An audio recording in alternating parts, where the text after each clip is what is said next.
then they get to appoint the veterans. Okay, good. Good evening. I'd like to call the Oxnard City Council for December the 5th to order, or December 5th, 2023. And Madam Clerk, roll call and post in the agenda. Councilmember Turan, Here. Councilwoman Basua, Here. Councilmember Valenzuela Zavala, Present. Councilmember Perello, Mayor Zaragoza. Here. We have a quorum, and the agenda for this meeting was posted in the City Hall Bulletin Board on November 21st, 2023. And my understanding too that Mayor Pro Tem is not going to join us tonight, and also the Oscar Madrigal council member is going to be a little late. Okay? Okay, so item B, so any public comments on item B for a closed session? Mayor Zaragoza, there's no public comments virtually or in person for this item. Okay, so we go in order to item C, closed session. We'll hand it over to our city attorney. Thank you, Mayor. The council will recess to closed session now to confer with its legal counsel regarding one existing litigation matter pursuant to section 54956.9 subdivision D1 of the Government Code. Name of the case is FG, an individual et al. Versus City of Oxnard et al. Thank you. So now we're going into closed session, and we'll be back for item D1, appointment item at 5:30.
Okay.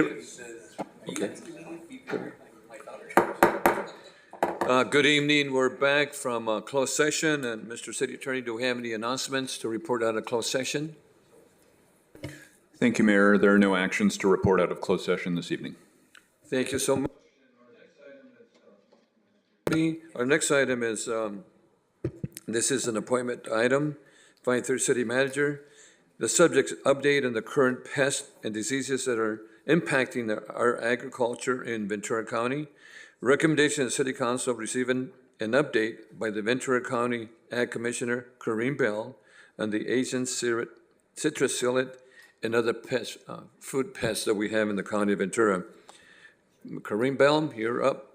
And nice to see you, by the way, because I had, just for information, I had the opportunity of working with Kareem and as the Assistant Ag Commissioner. Now you're the Commissioner. Welcome. Thank you, Mayor Zaragoza. I'm used to calling you Supervisor Zaragoza. Thank you. It's Good nice to see you. again. Thank you. Thank you for inviting me tonight, and I'm very happy to speak to you tonight about this very important topic going on in our county. Mm-hmm. So I'm going to talk. Perfect. Mm-hmm. So I'm going to talk about two different situations going on in Ventura County right now. We're currently we have two quarantines. One is the Wong Lung Bing quarantine, and one is the Queensland fruit fly. So I'll start with Wong Lung Bing. Wong Lung Bing is, or HLB, is known as the citrus greening disease. And if you look at the photograph there, you can see some of the distinguishing characteristics of it. It does tend to mimic a nutrient deficiency sometimes, but the real key is where the veins are yellow in the leaf. So Wong Lung Bing is a deadly citrus disease. It's spread by an insect known as the Asian citrus psyllid. And it affects all forms of citrus, and it is just as deadly to your backyard tree as it is to a commercial grove. So Ventura County has had the Asian citrus psyllid here for over 13 years. And normally the disease follows the pest by 5 years. So we've had 8 years of borrowed time. We did not detect the disease until September of this year. So Wong Lung Bing was detected in a residential neighborhood in Santa Paula. The disease was discovered when a trap that was put out by the California Department of Food and Agriculture as part of their random trapping that they do for surveying for all sorts of insects. They found 12 Asian citrus psyllids that tested positive for the bacteria that spreads Wong Lung Bing. When they found that they tested positive for the bacteria, they were suspicious that the disease was present, and so they collected samples from 2 trees on the property, and they did come back positive for HLB. So the presence of the insect with the bacteria did not trigger the quarantine. It was actually the positive trees that triggered the quarantine. So once the quarantine was established, it was established around a 5-mile radius around each detection. Because the trees were both on the same property, the 5-mile radius didn't change. So what does a quarantine really mean? For citrus growers, it means you cannot move your fruit, sell your fruit outside of the quarantine area without doing certain things. These things, you have to tarp your citrus. That has been a requirement for many years. But depending on where you want to send your fruit, if you want to send your fruit within the quarantine, and luckily where the quarantine is, it happens to encompass 2 different packing houses. So in a sense, citrus growers were lucky because they do have 2 packing houses that are in the quarantine area. Limonera and Satakoy 3. Once the fruit has been wet washed through a packing house, it's not considered a host any longer, so it's not of a concern. But before, if you were going to move your fruit, say you packed it, the old Oxnard lemon, which is now part of Limonera, you would have to do a mitigation. So depending on what so they have different options for mitigations. One is a pre-harvest treatment that's done to the trees before you harvest the plants. The idea to kill the psyllid. The other mitigation is what's called a grate cleaning, or a field cleaning. So, and there's different methods for that. It can be a brush system, or what's most commonly is and I'll show you a picture of it later, is a series of, that you pour a bin of fruit down this grate, and the fruit bounces off the grate, and the idea is the insect flies off the fruit. So depending on where you want to send your fruit, you'd either need 1 or 2 mitigations. So right now, the Central Valley, which we used to be called the citrus capital of the world, Central Valley really is, they don't have Wong Lung Bing, and of course are very worried about it. So to send your fruit to a packing house in the Central Valley, you'd need 2 mitigations. If you were going to say send it to Riverside, which you'd have to get out of the quarantine to go back into a quarantine area, you'd need 1 mitigation. What does this mean for residents? Well, if you are in a 250-meter radius, which is 600 feet roughly, of a detection, you'll see increased trapping in the area. You'll see increased CDFA personnel. They will want to survey your property for host material, and they want to test any kind of hosts. And so for the Wong Lung Bing and Asian citrus psyllid, it's any kind of citrus. They would like to test that product, and if they find evidence of the insect, they would be treating for the Asian citrus psyllid, and if your tree is found to be diseased with the Wong Lung Bing, they would remove your tree. Correct. Do we, if, for example, I have an orange tree and a lemon tree. Correct. If they found it, do we have to knock it down? So if you're in the quarantine area and you're within that core zone that they talk about, they would be surveying your property to see if your tree is positive for HLB. And if it is, then they would require, not that you remove it, the CDFA will actually remove it in a residential area. I know when I was in the county and they brought it up, it was one of the things that people were concerned about, that they would lose their trees, Right, well, they're going to lose it anyway. Because they're going to lose it regardless. Disease. Yeah. Yes. So, good point. Yeah. So, and if you don't, and that's a really good point. Well, it's going to go regardless. It's going to go regardless, and if you don't remove it, it's just harboring that bacteria that's going to get spread by other, the insect. So that's the idea, is they're trying to get rid of the harbor of the bacteria so that it doesn't spread any further. Councilmember Tehran, you have a quick question.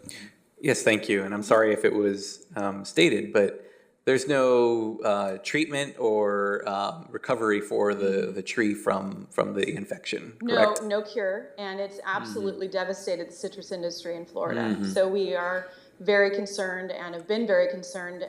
California's tried to take lessons from Florida and have really been proactive. And that's where it started in Florida. Well, it actually started in Asia.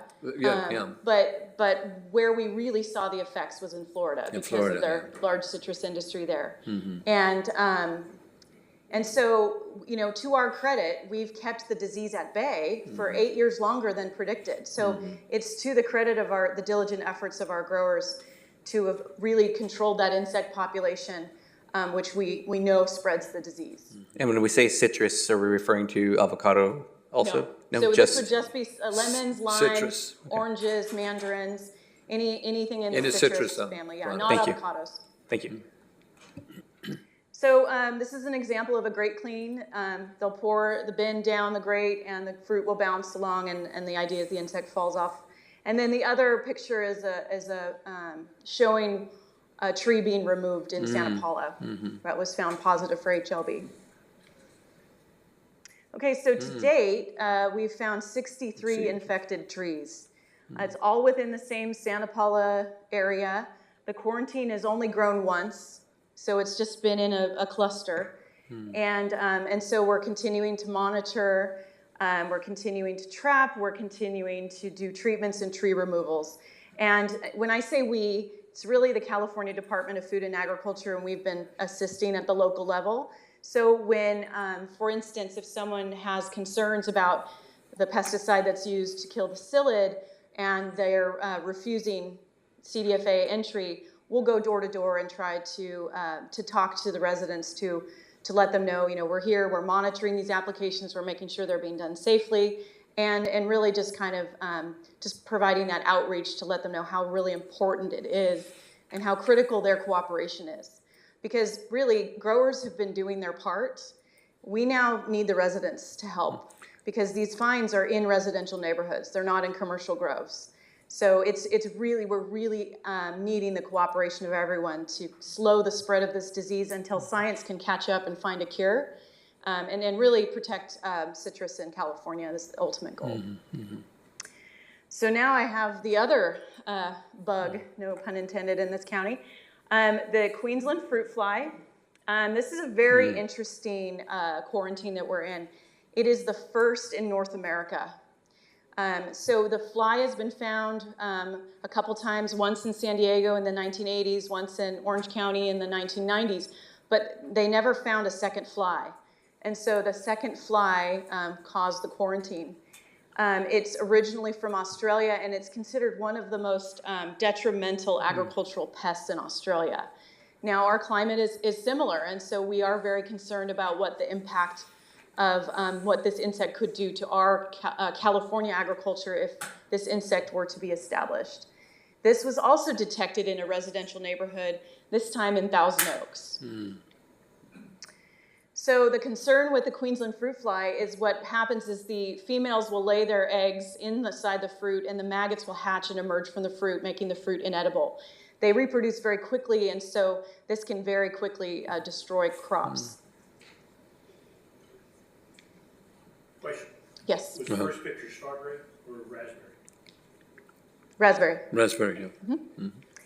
So speaking of strawberries and raspberries, it has a humongous host list. Unlike the Wanglong Bing, which is very targeted to citrus, this has a whole slew of hosts, and it's a fruit fly, right? So it likes pretty much everything we grow here. So there is a lot of concern. It does impact all of our crops, all of our top 10 crops, except for celery and nursery stock. So again, the Queensland fruit fly was detected in a residential neighborhood in Thousand Oaks, and the fly was discovered the same way the Asian citrus psyllids were discovered to have the bacteria in Santa Paula. It was a random trap put out by the California Department of Food and Agriculture. They found the fly. Now, one fly didn't cause the quarantine, but what it did cause was increased trapping and surveying, and so the second fly was found in October, which triggered the quarantine. So this is a map of the quarantine boundary in Thousand Oaks. It was a 4.5-mile radius, and it did encompass a little bit of farming. This is a mostly urban quarantine, but it did grow once, and now we are in quite a few farms, which I'll get to. Okay, so what does this quarantine mean? So if you're a grower of host material, which again, that's over 177 crops, pretty much everything we grow in Ventura County, you cannot sell or move your fruit without a stringent treatment protocol. It's a very complicated series of treatments. And unlike the Asian citrus psyllid treatments, which is a broadcast treatment which would cover the whole tree, this is a bait station treatment. So what you do, and I'll show you a grid in a second, but what you do is you take the mixture and you spray directly onto the bark of the tree up in the canopy, and it attracts the insect to that one spot. And then once the insect comes in contact with the insecticide, it dies. So it's not a broadcast all over your tree. It's one very specific spot in the tree or the plants. But it's a complicated treatment protocol, and it's a minimum of 4 treatments before harvest. And what it turns out to be is pretty much weekly treatments. Karina, Yes. I remember that last time I heard this was all the growers, they really rely a lot on the Asian market, Japanese, for example, and we lost a lot of funding because of that for a while with the Japanese, right? Well, that's one of our biggest concerns about this one, is because California is going through this real crisis with fruit flies this year. We're normally at about 75 adult fines per year. Right. We have over 800 fruit fly finds detected this year. So it's a really strange anomaly, and we are very, very concerned about our export partners. That's right. Yeah. California is considered a fruit fly free zone. Say that 10 times fast.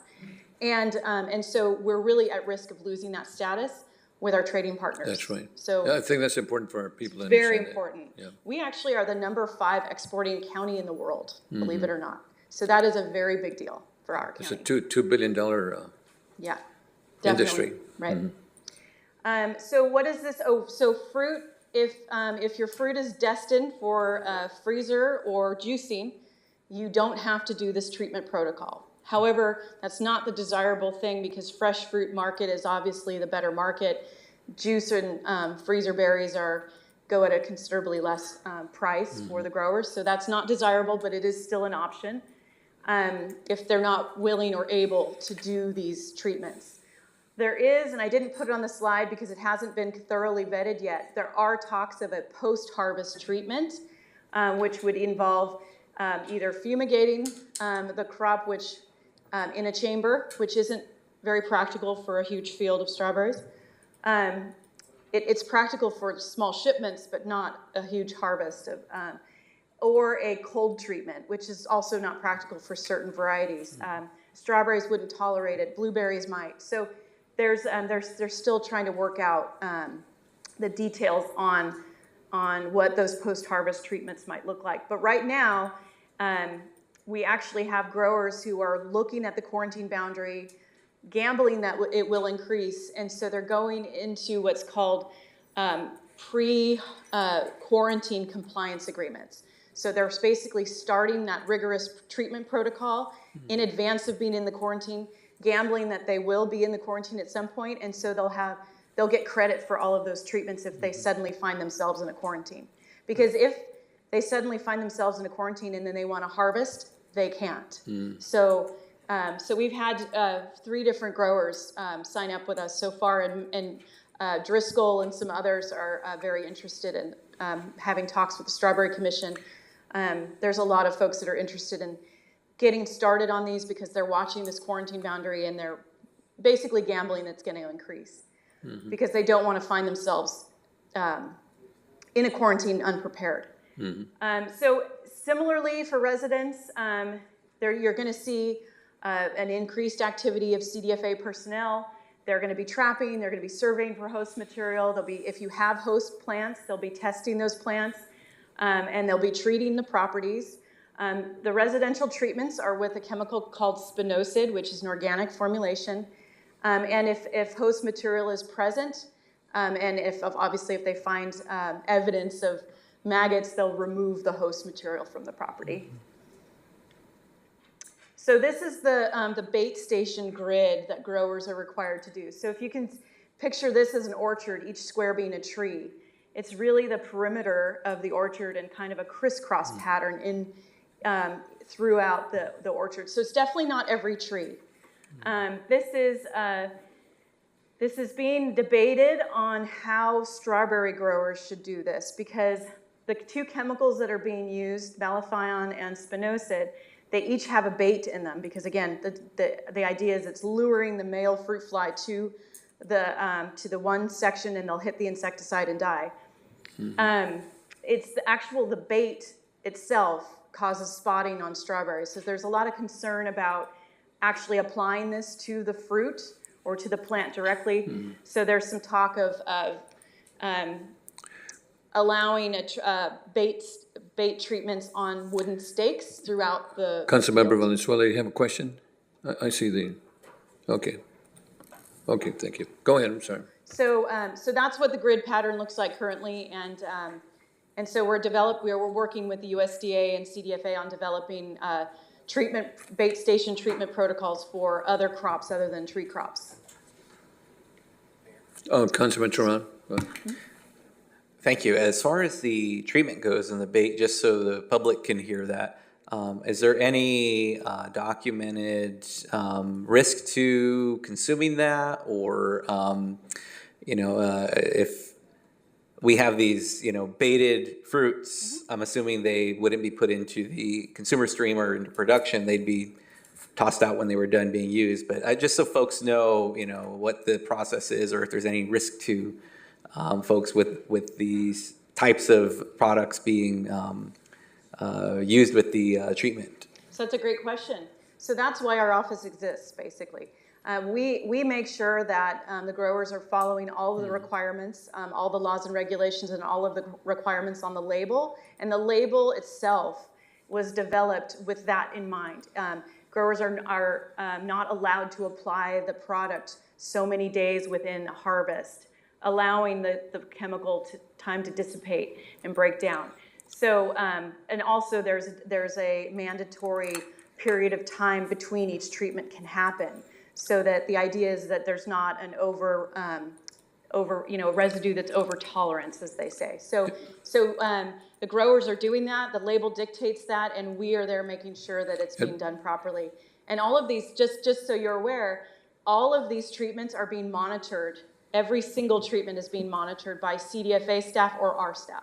And to add a little bit to his question, is this going to be also in Spanish, Corinne? The information is definitely in Spanish, English and Spanish, because we have a lot of our farm workers are Spanish speakers, Exactly and a lot right. of our farmers are Spanish speakers. So yes. Great, Yes. thank you. Great, Yeah. and thank you for that response. Yes. So to date, we've detected only 3 Queensland fruit flies, which doesn't sound like a lot, but 2 triggered a quarantine. The 3rd fly was about 1.5 miles away from the original 2, and so the quarantine has grown, and it now encompasses where before it really only had 1 farm included. It now has over 100 farms.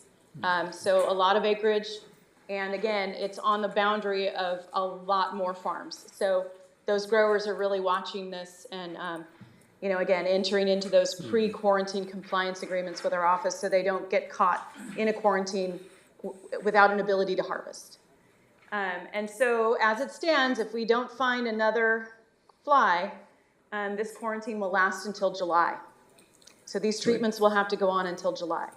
So that's a very big deal, and a lot of added expense, a lot of added labor. And so it's going to be a burden for these growers. And so we suspect some crops won't be able to sustain it. Lemons are already having a hard time. The market's been terrible, and they're faced with the Swang Long Bing quarantine, and now they're going to be faced with this other insect. So it's not good news for our growers. The good news about Queensland is if we don't find another fly, the quarantine ends in July. The bad news about HLB is it's here to stay. Okay, well, And that is... okay, well, thank you so much, Corinne, for coming over. But before we continue, I just want to share my understanding that we have a speaker on this item. Christian Hernandez, is that correct, Madam Clerk? Mayor Zaragoza, Christian Hernandez is currently not available virtually or in person. Okay, so then we'll go ahead and, Councilman Perrella. Thank you very much for thank you very much for coming, and I appreciate the mayor getting a hold of you, having asked. Take the 2 separate issues. With the citrus, how close to harvest can they wash? I get accused that I often mix my questions up too much. So I'll wait for you to answer that, and then I'll come back, because I have several questions. Okay, so are you talking about the pre-harvest treatment? Right. So I'd have to double check, but it's about a week. It's several days from when the treatment happens and when it's harvested. But the wash is different. So the wash happens after it's been harvested, and once it's been harvested, it goes straight to the packing house where it can be washed. Okay, so if I harvest my fruit and I haven't treated it before I harvest the fruit, and it goes into the bins, and it goes into the trucks, and it drives to the packing house, are there possibilities the bugs fall off on the way and infect neighboring orchard? Well, that's why those shipments have to be tarped, because they have proven that has been a pathway for the spread of the insect. Okay. The second thing, having grown up in the lemon business, there used to be an organization with the county that if you did not take care of your orchard in a commercial manner, basically abandon orchards, Right. they would force you to either fumigate the trees or take them out. Okay. That went away a long time ago. Right. I can tell you there's an orchard by Procter & Gamble. There's orchards multiple on South Mountain Road that it appears they're just abandoned and wild. Right. Does the county consider about doing anything about that? So yes, and we would be considering abatements on abandoned orchards, and that is something we do, and we do consider. But there's a few factors that are involved in determining whether it's been abandoned or not. But when we are made aware of the abandoned orchards or the presumably abandoned orchards, we go out, we investigate, and we can do abatements on those. Okay, thank you. With respect to the bait that is put in the tree, you said to put the bait in the center of the tree. The people that are applying the bait, and I think you said malathion. I didn't have much experience with that, but with parathion I did. Okay. Parathion's a hot thing. Is malathion close in proximity to how hot it is detrimental to the human body? I'm not familiar with parathion, but malathion I know is commonly used for fruit flies, and it was most well known during the medfly, where they would actually spray it around residential neighborhoods. That's not done anymore. But malathion is considered, there's really only two formulations that are approved for fruit fly eradication treatments. It's the spinosad, which is the organic formulation, and the malathion. And so those are the two tried and true chemicals, and one is an organic option, so that's nice. At least there is an organic option for our organic growers. Another thing with the citrus, I know that the bottom of the barrel in citrus lemons is byproduct, and they haul it to the Central Valley, and they may make juice or they may make cattle feed out of it. Right. Is that washed? So so for Wang Long Bing, once it's washed, it's not considered a host anymore. With Queensland, once it's processed, so juice or freezer or cutting or washing, it's considered not a host either. So it depends on what quarantine we're talking about. But generally if it's going to byproduct, a lot of times that's already gone to a packing house, and those are the culls. So it's already gone through a wash, they've been culled out. So I'm not going to say for everything, but generally those would be considered not a host. Okay, my experience was with Oxnard lemon before Limonera bought it. Okay, if I brought my fruit in a bin, it wasn't pre-treated, it drove through the area, it went to Oxnard, it's decided that it's going to be byproduct. Does everything that goes into now Limonera, everything gets washed? So that if I now make it byproduct, I don't have to worry about it, it's already been washed? If I'm going to send it to the San Joaquin Valley? If it's been washed, it's not considered a host anymore, but I'm not positive on whether everything that goes through the packing house is washed. I think that's something that I hope that you ask questions about, because that's significant. Yeah. And the other thing, we're working with the Farm Bureau. I serve on a Fox Canyon groundwater, and it just came to my attention that the Farm Bureau only represents 25% of the growers in the county. Mm-hmm. How do we reach out to the other 75%? I think that situation's improving. Mm-hmm. I think, in the past, there were certain, we're lucky to have some great advocacy groups in Ventura County as well as the Farm Bureau, right? We have other alternatives. And I do think that in some cases people felt that they could be better represented by another advocacy group in the past, because the focus with the Farm Bureau seemed to be just citrus or just avocados and not the other commodity groups like strawberries and whatnot. So I do believe that that is changing. Our new Farm Bureau executive director came from the strawberry industry, and so and brings that perspective and that trust. And I think that situation is changing, and I expect that the membership to grow. But I no way to tell. That's out of my wheelhouse. I hope it does, because my opinion, sometimes it gets a little bit too deep into the politics of things outside of the product. Can you tell me, you mentioned that certain growers are now going to treat their product to be, they want to make sure they have a product to sell, so they're now going to sign up with you. I think you mentioned 3 of them. Are they able to get crop insurance? So the question would be whether crop insurance would pay for the crop loss due to that, and I'm not an expert in that. Okay. Do we have any, the one thing I take away from this is every time you get in an airplane, they tell you either cross state lines, don't bring fruit from the outside in here. People don't pay attention as much as they can. Do you have an estimate of how many jobs would be affected if this really hit this area? Or can you tell us how many businesses in the city of Oxnard, specifically or an Oxnard council, would be impacted if all of a sudden we didn't have agricultural products to push? Well, I mean, as you know, agriculture is a huge industry in this county, and a lot of people depend on agriculture for their livelihood. That's right. And so it would be very devastating if both these quarantines expand, and it will be more costly, and we do expect farms to go out of business in some cases. Has there been any investigation of where potentially the first flies that you found came from? Because I've always wondered how closely this could be tied to bioterrorism. Well, there's two prevailing theories on why this has been such an anomaly year statewide. Is during COVID, when travel had kind of ceased to a minimum, or at all, ceased completely, there were very few fruit fly finds.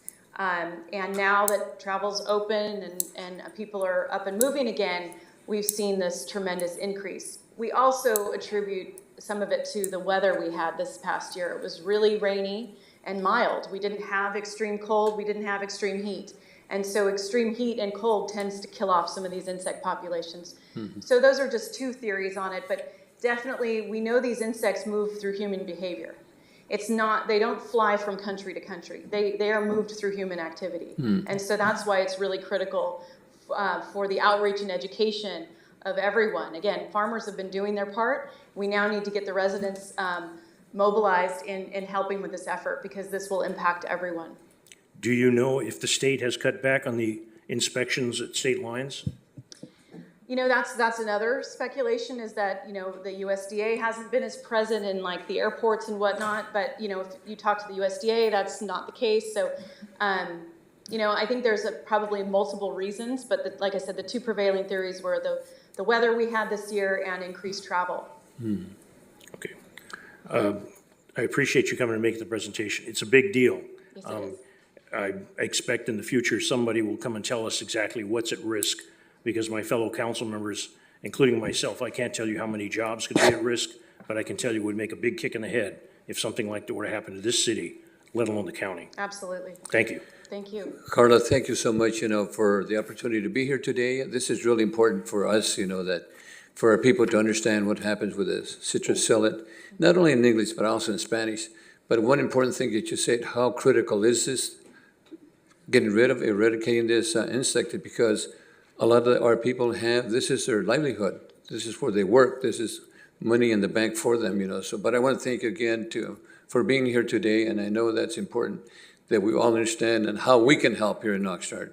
Right. Eradicate those insects. Right. And this could reach Oxnard very quickly. Yeah, So very this quick, is because very we're important. surrounded by a lot of ag, and Right. we have a lot of our employees at work that could bring the fruit to Well, town. and one of the things we talked about is over the Thanksgiving holiday, you know, LA has a bunch of fruit fly quarantines going on right now too. They have Oriental fruit fly, they have med fly. And so, you know, over Thanksgiving, you go visit grandma, she hands you a bag of persimmons. There You you don't go. even know grandma's in a quarantine zone. You bring those persimmons back, now we've got a med fly quarantine, now we've got an Oriental fruit fly quarantine. It's very important for people to understand, because people don't know if they're necessarily in a quarantine or not. We may be aware in Ventura County, but we go visit grandma, we don't know if she is. Yeah. So I think the real message is don't move fruit. Well, I just want to assure you that we're in good hands with the new ag commissioner, and congratulations, you know, thank you so much. But I think Just a couple of more questions. Do you plan to reach out to every city in the county and bring this? Because I think this is well worthwhile for every city to hear. Absolutely. I mean, we have already been trying. We did a press conference in Thousand Oaks. There's discussions we've been having several public meetings in Santa Paula, and we're trying to, on our social media networks, trying to get the word out as much as possible. Our county PIO has done a great clip on HLB, if you get a chance to look at it. So we're doing, you know, as much as we can, but obviously there's more we can do, and we're going to keep doing our best to get the word out. As you know, as long as we have these issues going on, we're going to be working on our outreach. And one last question. I think I heard you right. The one edible product that we grow agricultural that this does not impact it is celery? Well, of our top 10. that's right. Top 10, Of our okay. top 10. And yeah. celery is what, top second or third, something like that. Yeah, it switches. Strawberries places. is still number one. Strawberries are number one, but it does impact most of our top 10. Exactly right. So Well, thank you again, you know, Thank for you. being here, Yeah, and you're thank you, welcome. and happy holidays, and thank you so much for being here today on the Thank you. holiday season. thank you guys as well. Thank you. Thank you. Good luck. Thank you. All righty, thank you, Our next item that we have here is the opening ceremonies, and we'll have our Pledge of Allegiance, and then we'll go from there. Please join me in saluting our flag. I pledge allegiance to the flag of the United States of America and to the republic for which it stands, one nation, under God, indivisible, with liberty and justice for all. And a moment of silence for all the unfortunate havoc that we're having across the world, and also for our folks that are potentially in harm's way. Moment of silence.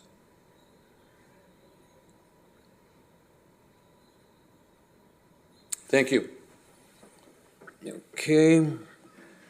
Our next item, believe it or not, we have, ladies and gentlemen, we're going to have a special guest from the North Pole.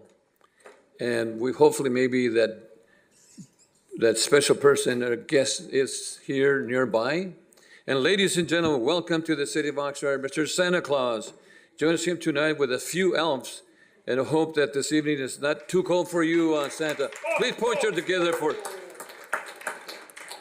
hands together for, oops, let me see, it says on. Hello? Testing, 1, 2, 3. No? Yeah, here. Santa, welcome to Oxnard. Is it too cold out there, or how's the weather out there? Oh, compared to the North Pole, pretty hot out here.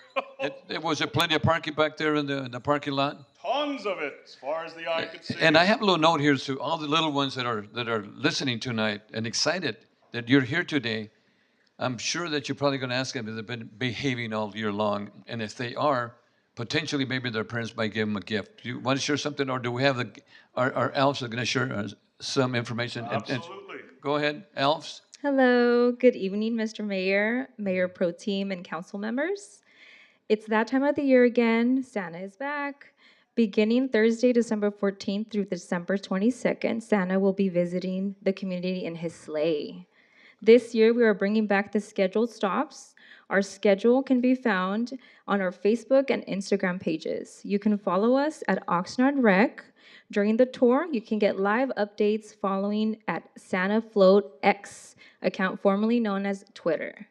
You can also check out our daily posts with the glimpse link on our social media for a live tracking of the float. We hope to see you all there. Yeah, Alf, it said, what time are they going to start, going from north, south, east, and west? And First date is going to be December 14th. the 14th, at Yes. what time in the PM? And I have the time of 4:30 to 7:30. Oh, 4:30 to 7:30. Yes. Very, very good. And do we have another elf that wants to share some more information with us? Come on up. Buenas noches, señor alcalde, alcalde interino y miembros del consejo. Es esa época del año nuevamente. Santa ha vuelto. A partir del jueves 14 de diciembre hasta el 22 de diciembre, Santa visitará la comunidad en su trineo. Este año regresaremos con las paradas tradicionales. Nuestro calendario se puede encontrar en nuestras páginas de Facebook e Instagram. Puede seguirnos @OxnardRec.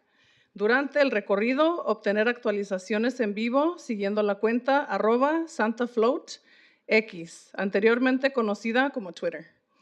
También puede consultar nuestra publicación diaria con el enlace de Glimpse en nuestras redes sociales para un seguimiento en vivo del recorrido en carroza. Esperamos verlos todos ahí. Muchas gracias. Alf, y el Santa habla en español. Does Santa speak also Spanish? Poquito. Come on, Santa. I really, the kids are really happy to see you here today. And my understanding is some of the kids have really behaved. I have some grandkids that are about 20, 30 years old. Can you believe that? Oh, I can. So we must share something. Merry Christmas. That's all I got. Thank you. Put your hands together for Santa. Thank you so much, and thank you for the elves. And I'm sure right in here, Santa, that the parents are not going to forget for you the behaving all year long. Elves, thank you so much. En español y inglés, muchas gracias. Feliz Navidad y Año Nuevo. Thank you, and Merry Christmas, and Happy New Year to all. Thank you for being here today, Santa. And I understand you have some sugar canes out there you might want to give out to the folks right here in the auditorium. El dulce para todos los residentes que están. Go ahead. Mr. Mayor, may I hand out some candy to council members? Absolutely. Come right up. Thank you so much. Of course, you know, Councilman Basua says a little bit nutty. I'm not sure she's going to have any candy or not. Okay, thank you. Thank you to the elves, and thank you. Thank you so much. Whoops, my favorite.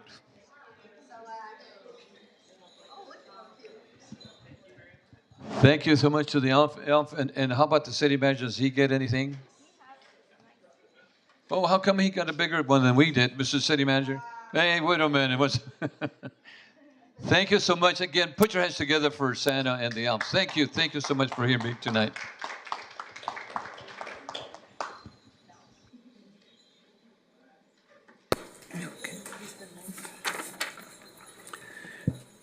Okay, our next item, since Santa gave us a good welcome for the Christmas and the New Year.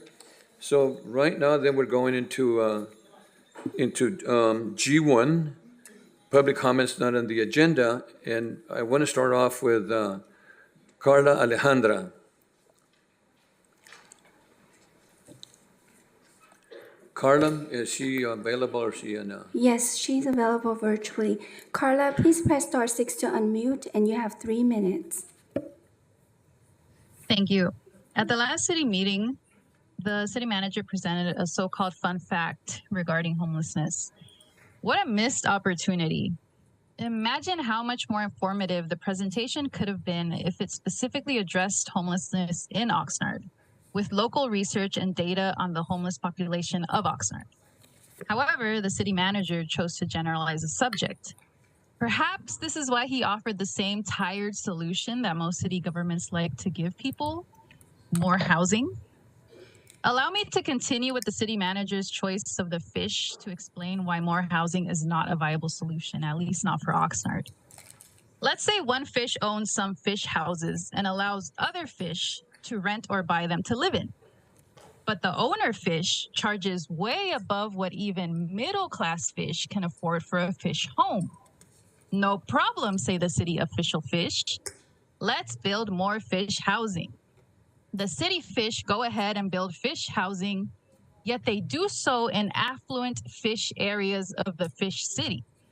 Areas that have high-priced grocery stores, and a fish cart is needed to get around because the city official fish have historically neglected the fish public transportation system, so you cannot get anywhere in this fish city without a fish cart.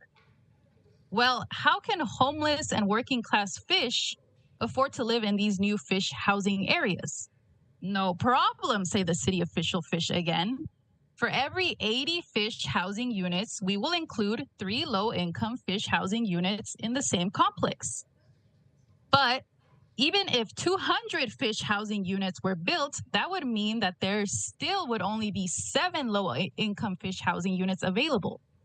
And we haven't even spoken about how the so-called low-income fish housing units aren't even realistically affordable, even for fish who work, let alone homeless fish who might not have access to jobs.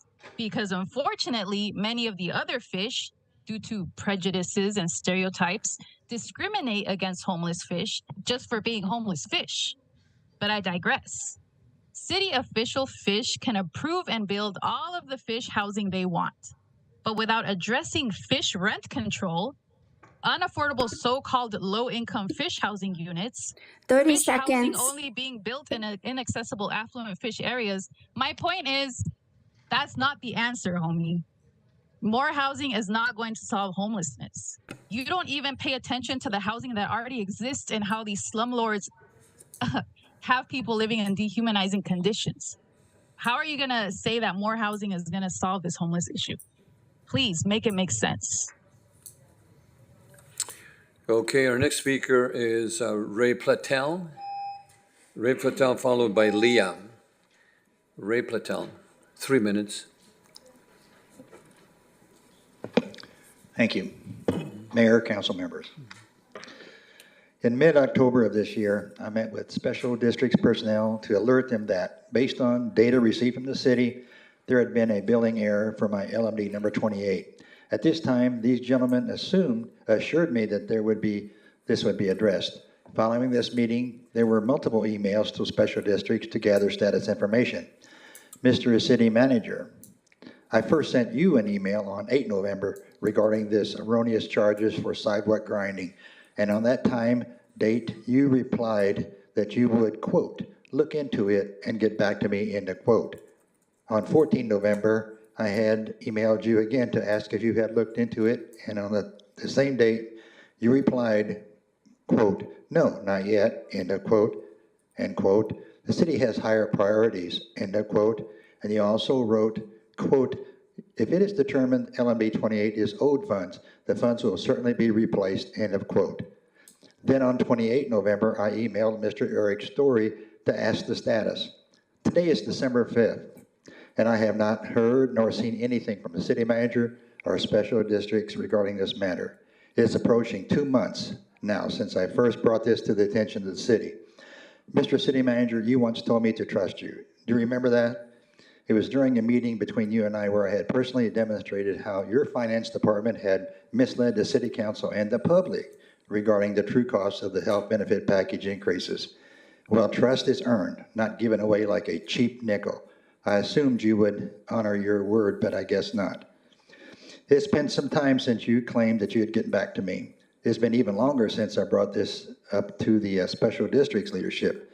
How long does it take the city to correct a simple error? What does it take to get the city to take action? If this billing error has been resolved, I'd like to know tonight how it was resolved and see proof tomorrow. If it has not been resolved, I'd like to know tonight, when is it going to be resolved? The city's excuses are extremely flimsy. The city committed this error without the assistance of a budget person within the special district's office. Therefore, it seems reasonable to me that this error could also be corrected without a budget person. The city has a full finance department paid for with taxpayer dollars, yet this error cannot be corrected. Doesn't make sense to me. Lack of accountability, you don't give a darn. I assume your emails are still fully functional and the city's finance department is still active and has all the necessary tools paid for by the taxpayers. Please tell me what's going on tonight. Thank you. Okay, our next speaker is Leah D. Leah, and followed by Sarah N. Nahola. Leah? I am here today to demand that the Oxnard City Council listen to the residents of Oxnard and sign on their support to Resolution 786, wherein Congress has drafted a resolution calling for an immediate de-escalation and ceasefire in Israel and occupied Palestine. The reason I'm here today is because we were here before. On November 7th, nearly 60 community members gathered at City Council to strongly oppose Oxnard City Council's approval of additional funding to the already bloated militaristic police budget. As community members, we were met with ridicule and scorn from certain City Council members because we drew the links between militarization at home and militarization abroad. As a Muslim, I see the immediate and unceasing effects of the war abroad, and you laughed in our faces. We know that the increasing poverty rates in the States is directly linked to America's blank checks to the genocidal, illegitimate Zionist state of Israel. Working people are sent to war. They come back without any mental or financial or healthcare support. And once again, this is because our money is sent abroad to endless wars. We don't have healthcare, we don't have education, and the highest rate of homelessness is seen with our veteran population. As a reminder, today we saw an opening ceremony celebrating Christmas in the occupied West Bank in the city of Palestine, or in the city of Bethlehem in Palestine. There is a demonstration by the Christian churches. They have gone completely dark to stand in solidarity with the genocide occurring in Gaza.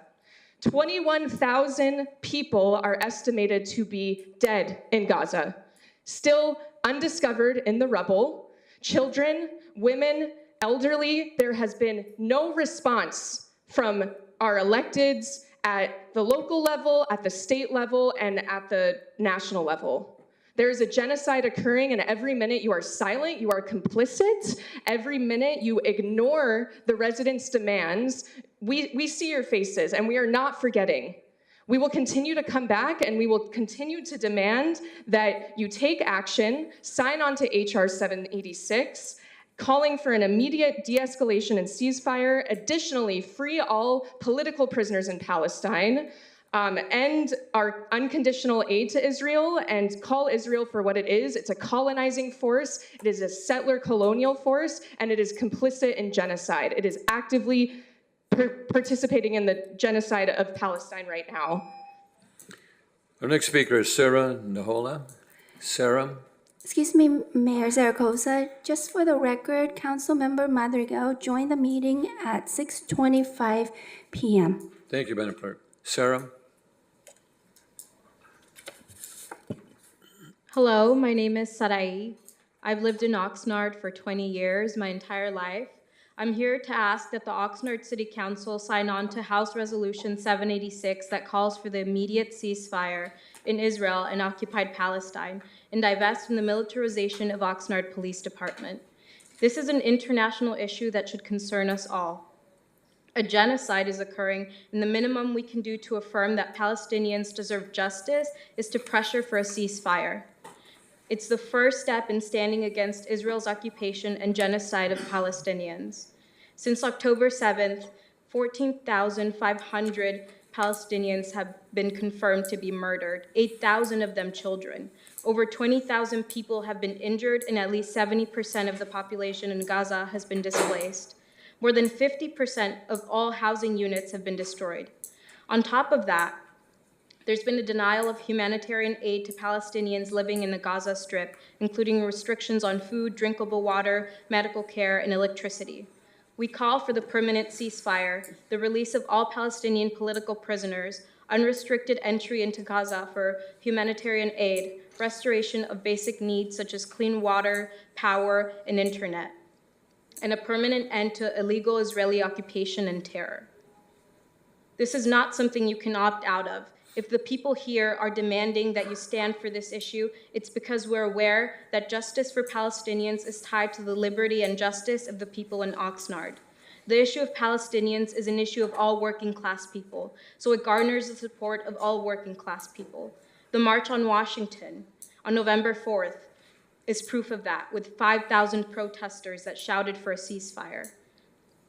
As a genocide unfolds in Gaza, it has become strikingly clear to the people here in Oxnard that our interest is that of the interest of the Palestinians. With a history of brutality and murder, the Oxnard Police Department exists as an oppressive force to the people it's supposed to protect. Yet they've just been approved for the purchase of military equipment on November 7th. This is after the Anti-Defamation League sponsored Chief of Police Jason Benitez's recent trip to Israel for a week-long seminar taught by the Israel National Police. We don't want the police department that has already claimed the lives of so many people to be trained in racist and suppressive tactics by the Israel National Police and have access to military-grade equipment. We stand firmly against military occupation from Oxnard to Gaza.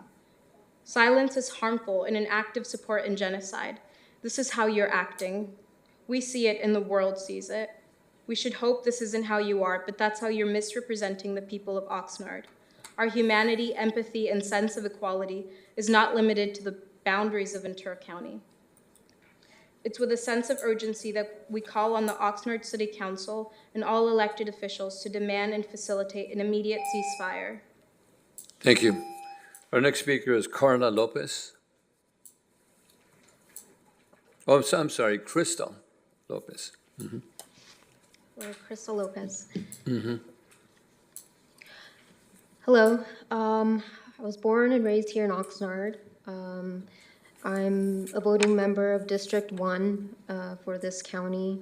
I'm here to ask that the Oxnard City Council sign on to House Resolution 786 that calls for the immediate ceasefire in Israel and occupied Palestine and divest in the militarization of the Oxnard Police Department. Go ahead, I'm sorry, go ahead. This is an international issue that should concern all of us. A genocide is occurring, And the minimum we can do to affirm that Palestinians deserve justice and sovereignty is to pressure for a ceasefire. It is the first step in standing against Israel's occupation and genocide of Palestinians.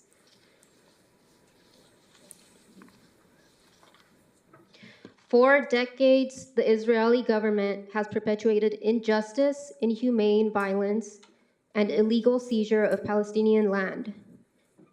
Since its inception, Israel has engaged in colonization, occupation, collective punishment, oppression, apartheid, expulsion, ethnic cleansing, and genocide of native Palestinians, including 65 different sets of laws for the Jewish and Palestinian citizens, deprivation of the right to self-determination, indiscriminate extrajudicial killings, raids, arbitrary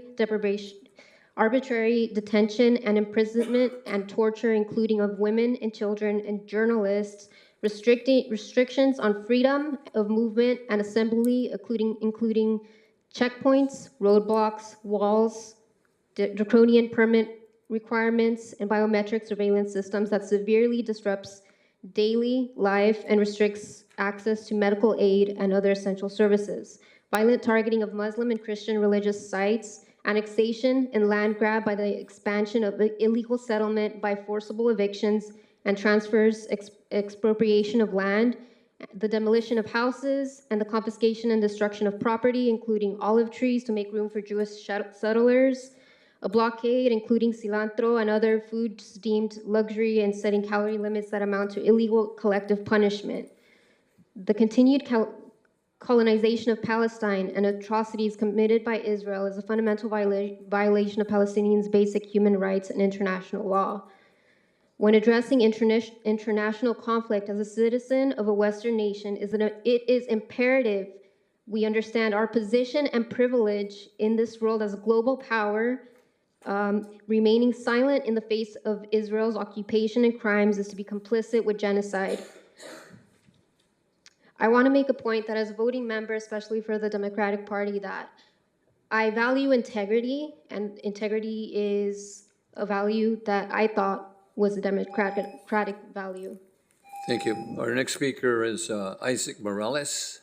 Isaac, 3 minutes. Hello, council and audience. Allow me to introduce myself. My name is Isaac Morales. I am an employee with the city of Oxnard myself with the recreation department. I am a college student, a local activist, a father, a fiance, a Democrat, and a Christian man of God. And I would just like to say that we need all of you, as well as all of our other elected officials, to call for an immediate ceasefire in the name of the children, both Palestinian and Israeli. Thank you, and God bless. Okay. Madam Clerk, any other speakers, either virtually or here in the audience? Yes, Mayor Zaragoza, there's 2 virtual speakers. Okay. The first one is Michael Gleason. Michael, please press *6 to unmute, and you have 3 minutes. 3 minutes, Michael. Can you hear me? Yes. Mm-hmm.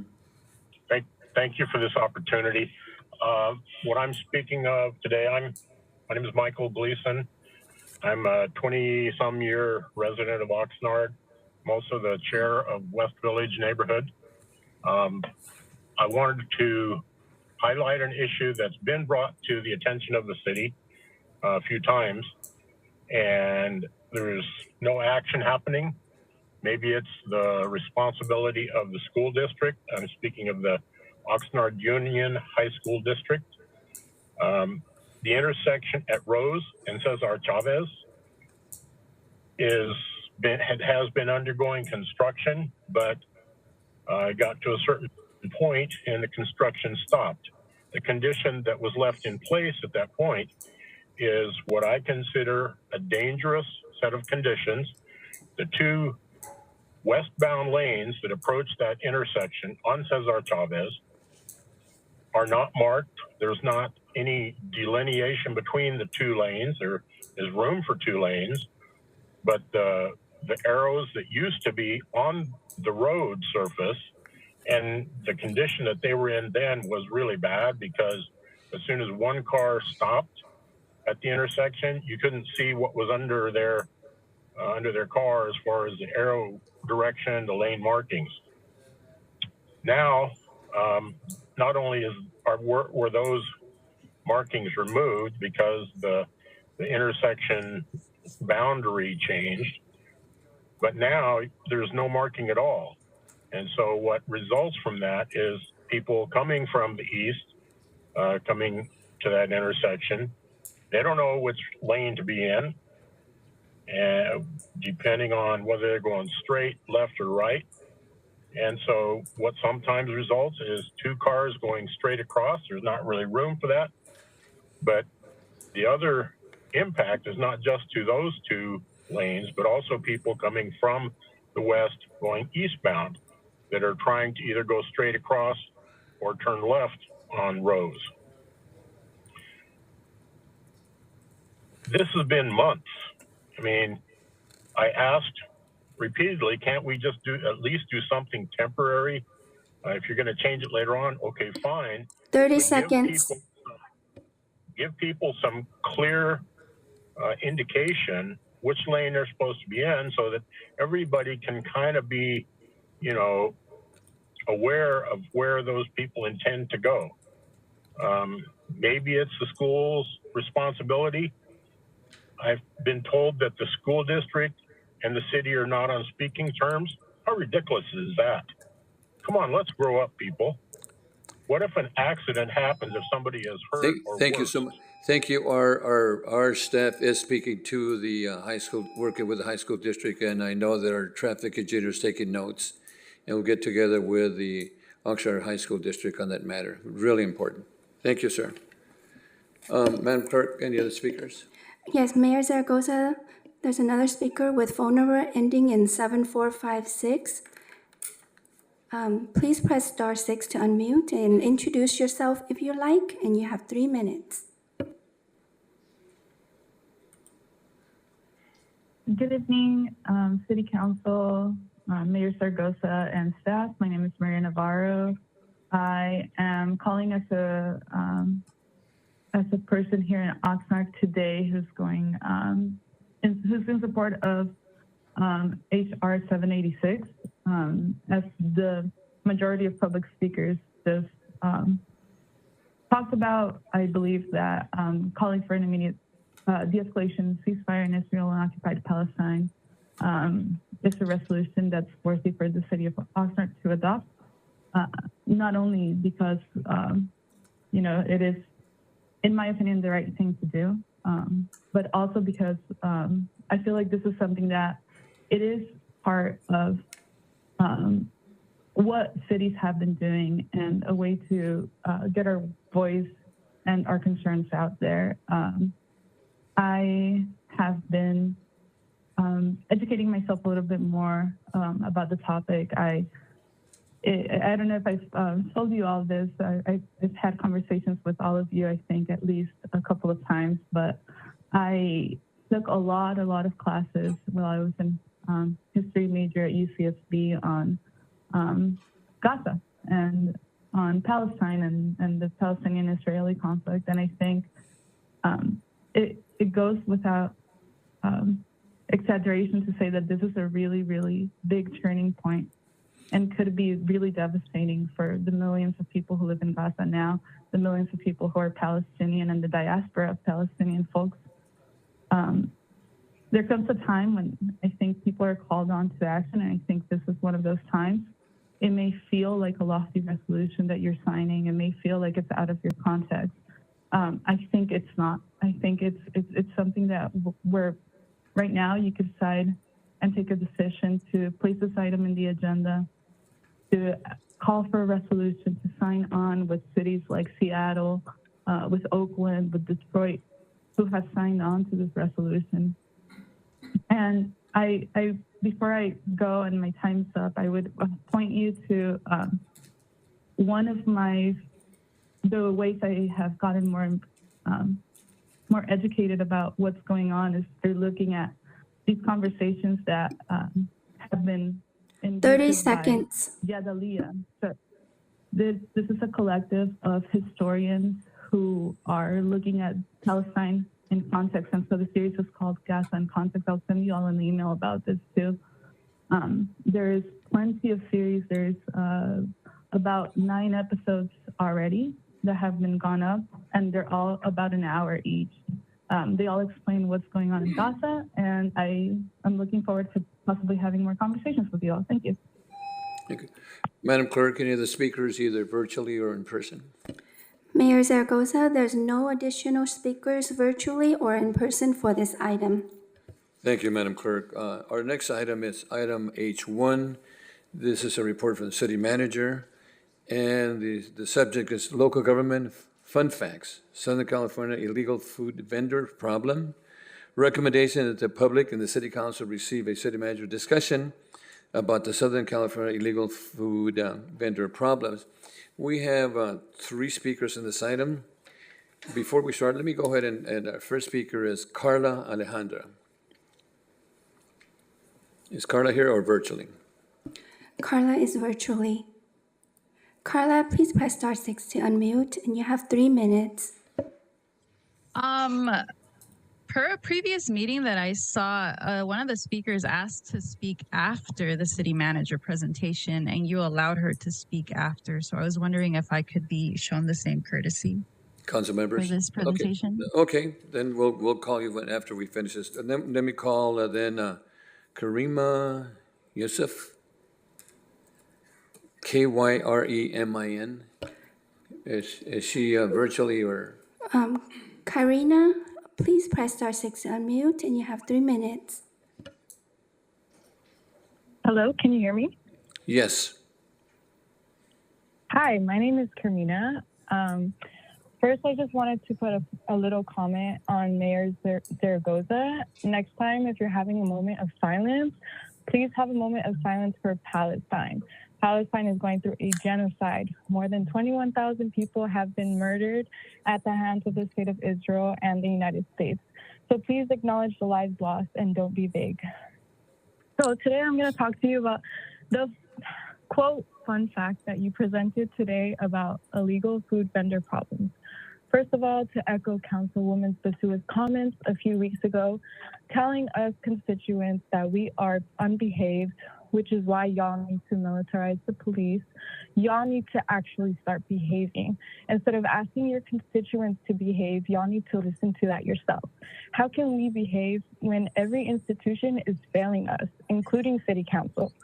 Police are militarizing and making our neighborhoods unsafe for people of color and Black folks. Y'all should behave and represent your constituents who are more than 75% Latinx and 30% are immigrants.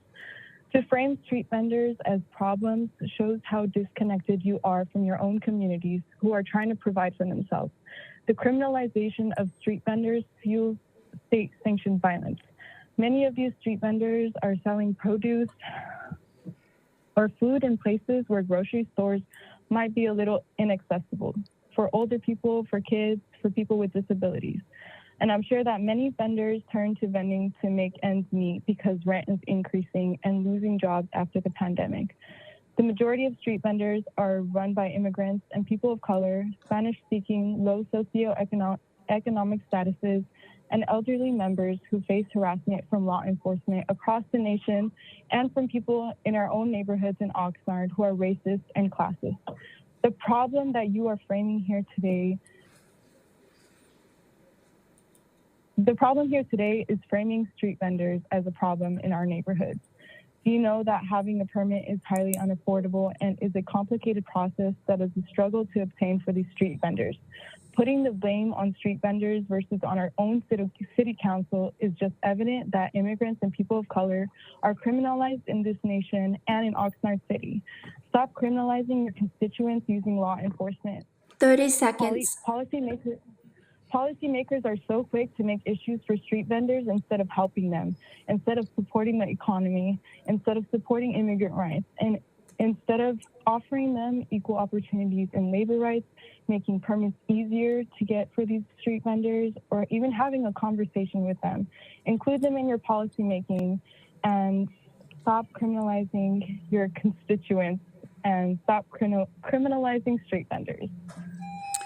The next speaker is Davina Garcia. Mayor Zaragoza, Davina is currently not available virtually or in person.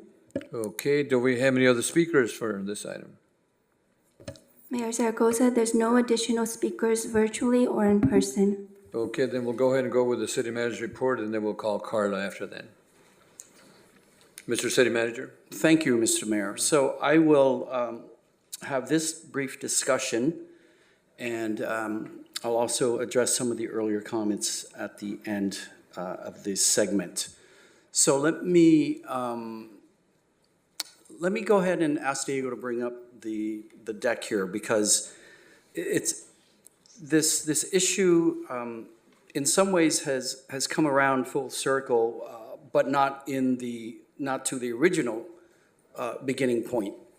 So some of the statements we've heard so far are frankly out of touch or out of date with actual current reality. So similar to some of the other issues that I try to provide a context where we are, in addition to our surrounding neighbors, and in some instances, whether it's the region, the county, the entire state, or the nation, and put it into context. So this is, I believe, a statewide problem, but we've only been looking just in Southern California region. So to begin with, I want to be clear, this is not, as everyone always assumes, this is not a city of Oxnard created problem, but we are bearing with this. So not too long ago, some of our state legislators, not ours from this region, but specifically from the Southgate Long Beach area, proposed bills in Sacramento to provide more opportunities for street vendors to work. And if you look at the legislative intent of these state laws, I think it's understandable. The problem we are all confronting now across the state are basically the unintended consequences that were unfortunately not anticipated. So you can see here some recent stories with regard to these laws, and so let me go to this now. Only 3 years ago, we had a lot of people in this council chamber upset at the city because we were upholding the permit requirements to sell food on the street, specifically the health department's requirement for food safety. So I'm gonna see, Diego, can you press play real quick? This is only a minute long. It's just a reminder, 3 years ago. My name is Sofia Vega, and we definitely are here for justice for our eloteros, paleteros, and floristas and other roaming vendors in Oxnard. We also need answers. How many carts and product has been confiscated, and to what retail value does that product have? All monies that were confiscated, if any, where is proof of receipts, and where was that money applied to? Who has authorized code to act in this manner? Who is giving them the green light to conduct this behavior when county health has jurisdiction over food vendor? Why hasn't the city passed an ordinance from the 2018 law that was signed by the governor? If you're willing to do something, do it now. You say you will revisit this. We hope to see some action. We hope to see justice. Harassment for our eloteros and everybody else, our street vendors, needs to stop. Put this on your agenda and let's see the action. Thank you.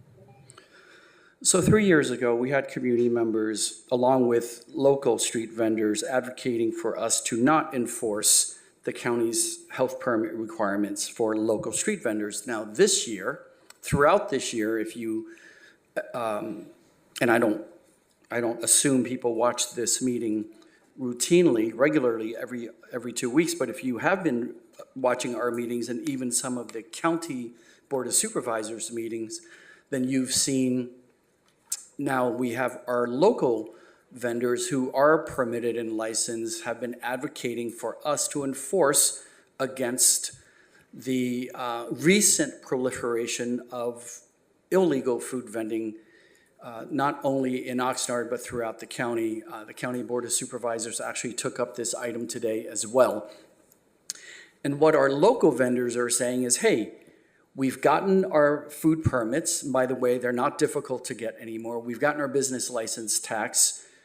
We're playing by the rules. We're providing safe food, but now you're allowing for all of these vendors who are organized from somewhere else to come in here and pop up all over the city and undercut us. So that's what we're confronted by now. So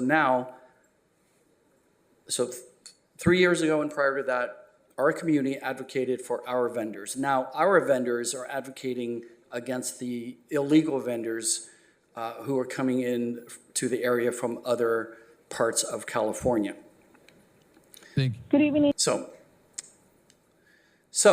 let me go to this slide. Okay, so just to put faces to the bills, so you've got Ricardo Lara and Lena Gonzalez.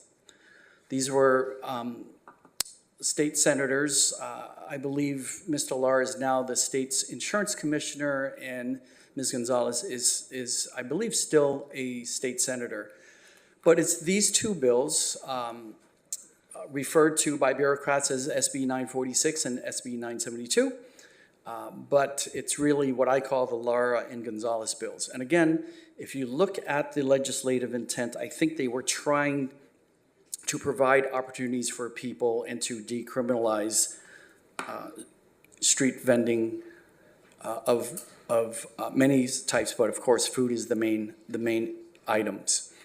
So here is just a brief selection of the various communities that have been struggling with the unintended consequences of these bills. It is popping up all over the place. If you can find some of their organized advertising on social media, you can see, certainly here in Southern California, and we're part of this circuit, but they will advertise specific locations in our city and many other cities in Southern California of where they will pop up to sell the food.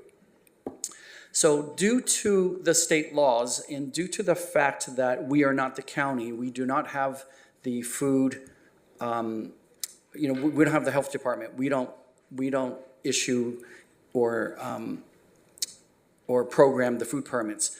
So the Lara bill and the Gonzalez bill really narrows, what we have here is narrows the lane for anything we can do. And it essentially comes down to ADA violations, meaning you have to keep the sidewalk clear. That's unfortunately not the most meaningful because all it allows us to do is say clear the sidewalk. It doesn't, there's nothing more we can do. The fire code right now is still effective. If they don't have their permits, then they're, in most cases, if they're cooking hot food, then they are violating fire code. So there's a very narrow lane for local jurisdictions to enforce and to try to level the playing field for all of our local food vendors. And by the way, even if you're not from here, there's still a path to get a health department food vending permit as well as a local city, any local city you want to work in, a business license tax. What is going on though, this proliferation, and we've all seen it, whether it's here in Oxnard or other cities, it's, I'm pretty suspicious that this is organized crime. These are not necessarily families wanting to do their own business, because the way we see these places being set up and the way they're being replenished with supplies and food, it is definitely organized. And we have worked with the county's health department, and we continue to try to work with them. They cover the entire county as well as all the cities and the unincorporated areas. I'm not sure exactly where it is on their priority list right now, but I have met, and many of us have, with our local food vendors who economically are feeling the pain from this because, again, they're being undercut by an organization that is not, does not have the health permit, so there's no inspections or guarantee of the equipment and how they handle the food and how they wash their utensils, their equipment in their hands. So there's no guarantee of any of those standards being met to ensure that best chances that you're being provided with safe and clean food, as well as the permits and the licenses. So it is difficult because there's so much of it happening. All of our cities, as well as the county, there's only so much staffing we have to go, and this is another game of whack-a-mole. There is, again, because of some of the behavior, both here in Oxnard and in other cities that we've learned about, we do have safety concerns for our non-uniformed, non-sworn city staff. There's a real possibility that there's also human trafficking happening with some of these laborers. And of course, I've talked about the issue with our local food vendors who had believed, and rightly so, that by the playing field was level because they were all playing by the rules and providing health department approved food preparation. So we, going back to the narrow lane, so we are enforcing, again, we did before with the county. They are, again, I don't know exactly where their priorities are. It's certainly in terms of the geography of what they can handle. So we are enforcing ourselves in this very, very narrow lane that's left, what's left from the Lara and the Gonzalez bills. I know some of the vendors, our local vendors, wanted us to pass new ordinances, but we've reviewed that and we don't think passing an ordinance that's at odds with state law, like some of the other cities have attempted, makes any sense. So that's where we are right now. I am in contact with some of the representatives of our local licensed and permitted food vendors, and I'll continue my communications with them throughout the next several months. Thank you, Mr. Thank you, Sedgman. Mr. Mayor. Thank you. Okay, we have Carla Alejandra wanted to speak on this item. Carla, please press *6 to unmute, and you have 3 minutes. In the past few weeks, street vendors have been heavily harassed, some even assaulted in the city of Fontana. The mayor and city council in Fontana have shown to be racist and prejudiced people who use their racism to enact city ordinances to further criminalize street vendors. Why am I talking about Fontana? Because this isn't the only city where this is happening. Street vendors all around the LA area have had to struggle against rising targeted harassment against them. Many of those vendors have been left with no choice but to travel to other cities, some landing here in Oxnard. We do not live in isolation. What happens in other cities is bound to have a ripple effect here. And it's just interesting to me that the city manager wants to talk about these laws that were passed that help the vendors and stuff like that. But all of this targeted harassment, some of it physical assaults that street vendors have been facing in Fontana and other LA cities, yeah, that doesn't really show that vendors are being helped a lot. And honestly, I just kind of want to address the ridiculous statement of implying that these unpermitted street vendors are linked to organized crime. Do you not hear how ridiculous and frankly ignorant that sounds? Sometimes I listen to the things that you and the other city council people say, and I feel like I'm crazy. Because I sit here and I think, how can you say things like that are so ridiculous and unfounded and ignorant and frankly uneducated with no research done? And how can you get away with it? How does no one call you guys out on all of these ridiculous things that you say? Why, like, how are you, like, literally, are all of the city council people gonna just sit there and like allow this implication that street vendors are like a part of organized crime? Are you serious? And no one's gonna say anything? But every single day, like, no, I do listen to these city council meetings every other Tuesday for the past 10 years. And every single week, I don't think that my expectations for the ridiculous things that you say can be surpassed, and every week all of you find a way to surpass my expectations. 30 seconds. I just I had a whole thing written that I was gonna say, and that took me so out of whack that I am in shock. Quite frankly, ridiculous.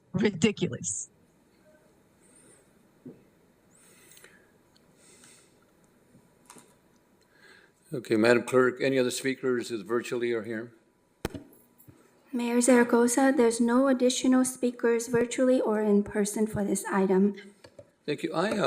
Can you, Mr. City Manager, can you go ahead and share the additional phrase? I'd like to look at slide number 7. You know, I am, slide 7, yeah, the narrow lane that approach the people.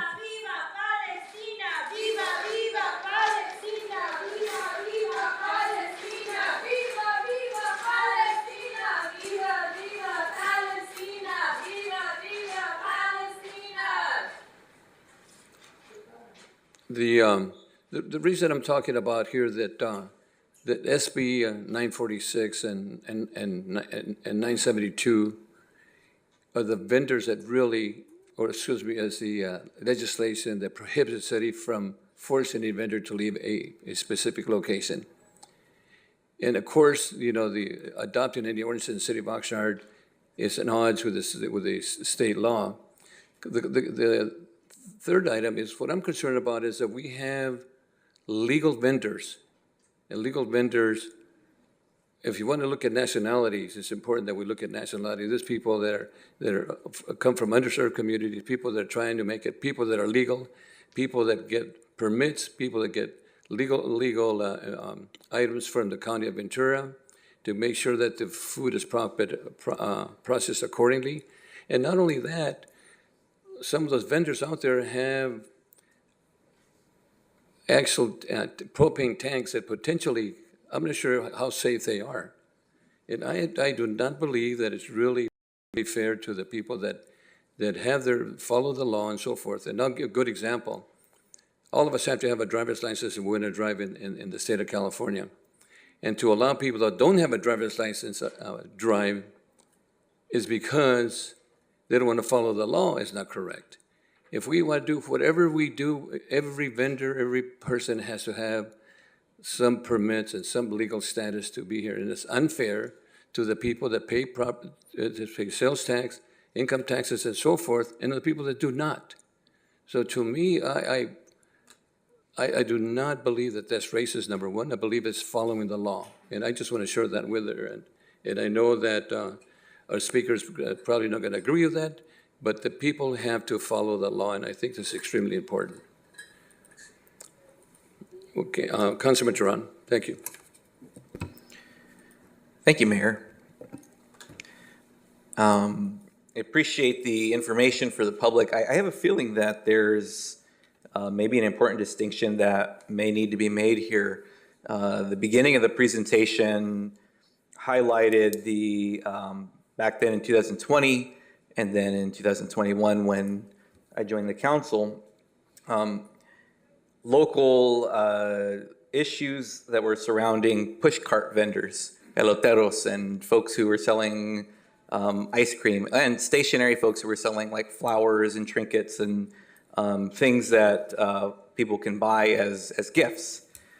Tonight, I believe we're focusing mainly on the pop-up style taco vendors or hot food preparation that are not mobile like we would see with our pushcart vendors, which I believe was the original intent of those two bills to create an easier path for permitting and decriminalization of those activities. And in fact, I think on Laura's picture, the logo had a push cart as that. And I absolutely understand that, and I read through the legislation, and you can see the intent there when you actually read it. But tonight we're talking about, correct me if I'm wrong, those hot preparation, bring a grill, a propane tank, set up a canopy and lighting and a generator, and sell tacos or hot prepared food or drinks on a street corner. Is that correct, Mr. City Manager? Yes, it is. Okay, thank you. And I only ask that because, it's important that that distinction be made so that the public is clear on that and we know exactly what it is we're talking about tonight. And anyone out there can do a public records request on the emails received by the council, especially by the mayor, from our food vendors who are permitted food vendors, many who are local to the city of Oxnard or in the county of Ventura, who have their own businesses where they have gone through the process of getting proper permits, getting the the city tax certificate, getting food safety and food health permits from the county of Ventura, all a significant investment. Many of whom, again, are local, many of whom are family, locally owned, many who are monolingual Spanish-speaking individuals. And the number of emails and phone calls and visits to the office that the mayor has received, I think is important for folks to understand that this is not an issue that city officials from any, or from this city, or some of the other local cities that are grappling with this, I don't think anyone's looking to target anyone for no reason at all. This issue that's popping up, this fits within the categories under the two bills that were highlighted, and this affects economically our local residents who are saying that this is affecting their business. And again, do a public records request on the emails from those folks, not only on us but on the county supervisors. I've seen them speaking at their meetings with regularity. And when I hear folks say, I've lost X% amount of my business because I have to pay for my overhead, I have to pay for my staffing, and it costs me, $5 to make a quesadilla and I have to sell it for $7, how can I beat someone who comes in and sells it for $3? Like what can I do? What are my options? And it's difficult to tell them, well, I can't answer your question. I honestly don't know. I can't tell them, well, lower your prices to match the street vendor who has little overhead. They'll go out of business. They have their own families to take care of. They have their own staff to pay. And again, these are your neighbors. These are people you went to high school with. These are people who live in the city of Oxnard or in the county of Ventura who have gone through this process of being entrepreneurs and are contributing to our local economy. And so I only say all that to really get to the point that I've talked with some of the pop-up taco vendors, and I don't think what the city manager is getting at is that they themselves are criminals or involved in organized crime. A concern that I have is that some of them may be working in an organized fashion where they are working for someone who is saying, you're gonna pop up on this corner, this corner, this corner. I expect you to sell this much tonight. I expect this much to come back tonight, and this is how much you're going to be paid. And when this is all a cash-only business, or when it's organized at that level by some individual or individuals, that, I'll use the word, could be exploitation of people who are the ones doing the cooking, taking the risk, being here and doing this selling. Somebody's making money off this, and I'm worried it's not the people who are selling the food. And people are being taken advantage of, or possibly being taken advantage of, and I think that's what the city manager is getting at with the statement around this being organized. And so I have to say that we've seen it in this county before. There are legitimate businesses and illegitimate businesses that operate in that fashion and exploit people and exploit their workers and operate in the shadows, but also at the same time in plain sight. So I think that's important to notice here. And the last thing I'll say is, as I mentioned, there are vendors in our city and in our county who have done what the expectation is to get permitted and be able to sell food, hot food, in a way that is safe and reliable, but is also the expectation. again, they are your neighbors, they're your family members, they are people you see every day. And I would go out of my way, I'd pay extra to help my neighbor out if they opened a shop or opened a business. And if it's a choice between someone who is coming from LA for whatever reason and doing things, not on the clear path, and a neighbor who is doing things the way they're supposed to, I mean, for me as an individual, that's an easy choice, but I understand people can always vote with their wallets. So I hope folks hear that and take that with consideration, because this item here is something that is affecting local businesses, and they've been very vocal about that. And I think that was the purpose of highlighting this and seeing what the factors at play are. So those are my comments. Thank you, Mayor. Thank you. I'm going to add a little bit more to the council members. Is, those funding or that money, is that reported to the IRS? Number one. Number two, are they paying any sales tax to the city, to the county, to the state?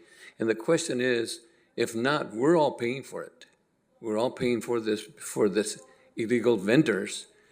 And I just want to say again, and because we have our fire department here too, those propane tanks, to me, they're dangerous as anything, and I hope that nothing happens to those folks out there in the street, the vendors or the people that are buying the food, that hopefully we don't have some disaster with those propane tanks out there on the sidewalks and causing really illegal vending and sales. But to me, I think that potential, that's an IRS concern too, is that money being reported? Number one, and number two, are they paying any sales tax? Because we're all paying for that. Let me see, Councilman Perrello. Thank you. I appreciate the city manager bringing this up. I'm a little surprised, but some of the comments that have been made by the public speakers, I don't understand. Specifically the one where the lady got a little bit excited about a comment about organized crime. I don't know that Al Capone's coming in here or El Chapo's coming in here. I don't know that that's going to happen. But when I see trucks unloading tables, large trucks, we're not talking a pickup truck or a van. I'm seeing a box truck van unloading tables, barbecues, citrus, and then he drives and I see him doing it somewhere else. That's an organization. And they don't have the permits. They don't have the health permits. And specifically to the lady, you can, passions and everything else are fantastic, but there's supposed to be something that matters, facts and evidence. They don't have the health permits. Facts. Our city code enforcement and development services have found trucks with several hundred pounds of meat coming from Los Angeles, not refrigerated, delivering these things to these facilities to cook. That's a health issue. That's the county of Ventura Environmental Health Department that's supposed to take care of health, safety, and welfare of you, madam, and everybody else.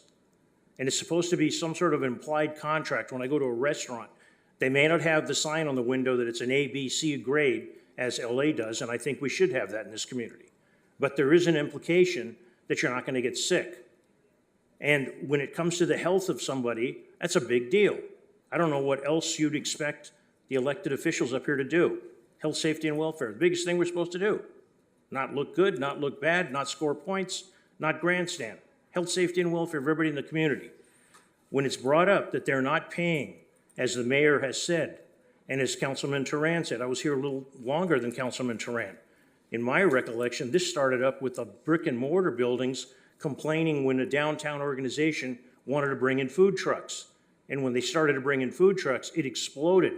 And the brick and mortar is where the stand-up, fixed site food restaurants started to raise Cain.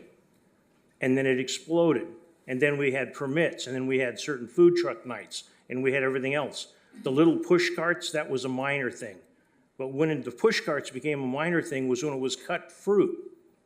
Fruit that was cut, exposed to the air, no signs of any hot water or soap and water to wash up, no refrigeration, and the county was brought to task here a few times over the years, and there were promises. I consider most of them lip service. Granted, there may not be the staffing, but we will eventually have somebody reporting sick, really sick, and then we'll all act like we have to do something. And I'm not talking about this council. I believe this council has done everything they can do. This falls on the city to push the council, to push the county even more, to share with the council tonight. Yesterday, I got a complaint from the chair of the Orchard Park neighborhood. The facilities they're cooking in her neighborhood are leaving the grease on the sidewalk. So when it starts to rain, she's concerned people are gonna have slip and falls. Well, I'm just wondering, since when do I get to dump the grease on the city's public sidewalk? But as has been pointed out, and we didn't share it tonight, when people are asked for identification, apparently they don't even carry identification, or there's no means to force them to give identification. And it was stated, and City Manager, I hope you can put it back up on the screen, where is the item that said, even if they find something, there's no repercussions? That's a misdemeanor, but there's nothing can be, done? That's kind of ridiculous. If I flip it 180 degrees and play devil advocate, I want to sell tires. I want to sell gasoline. I want to send a roof. I want to send you oxygen bottles. Hey, I can save some money if I don't get a permit. I can save some money if I don't make sure it's pure what I'm giving you. I can save some money that if I steal it, I sell it to you. We're supposed to work in a society where everything works. Certain aspects are falling apart on the seams. This is one of them. I appreciate the comments that have been said. I don't like the implications that we're picking on a poor, impoverished community doing this. There's others, whether they're neighbors in this community or other people that work in this community that are not neighbors. If they're following the rules of the road, that's supposed to count. It's supposed to count. When it doesn't, it just gets worse. Those are my comments, and I appreciate greatly that this brought to the attention of the public. I have gotten more calls on this item than pretty much everything else, except for when the rent control was going to be, and we had a comment and public comment earlier about the rent and how we can do this and how we can do that. I assume that person's forgotten that we even lowered the recommendation of the rent control. Councilmember Basua wanted it dropped a point more, and the council went along with that. People, you got to remember, you got to pay attention, you got to listen, and you got to remember. Thank you, Mayor. Thank you. Councilman Valenzuela Zavala. Yes, thank you, City Manager, for bringing this forward to us and, explaining some of the differences between our local and, and non-local food vendors. I guess all I ask is, moving forward, I think just because of the word illegal and, usually food vendors come from a more Latin background here in the community, that maybe we shouldn't be using the language of illegal food vendors, but unpermitted street vendors instead, because some of the, history behind those words and individuals or organizations. Thank you. Yeah. Mr. City Manager. Yes, I had some concluding comments with regard to the earlier comments, and I don't think Mr. Blatel's here. He wanted a response. I was going to try to provide one. So I did state to Mr. Blatel in writing that there are other priorities ahead of his. For example, dealing with the fish problem that we confront. And I also stated with him that if there's an overcharge of any LMD, that we would replace the funds. So I hold to those words.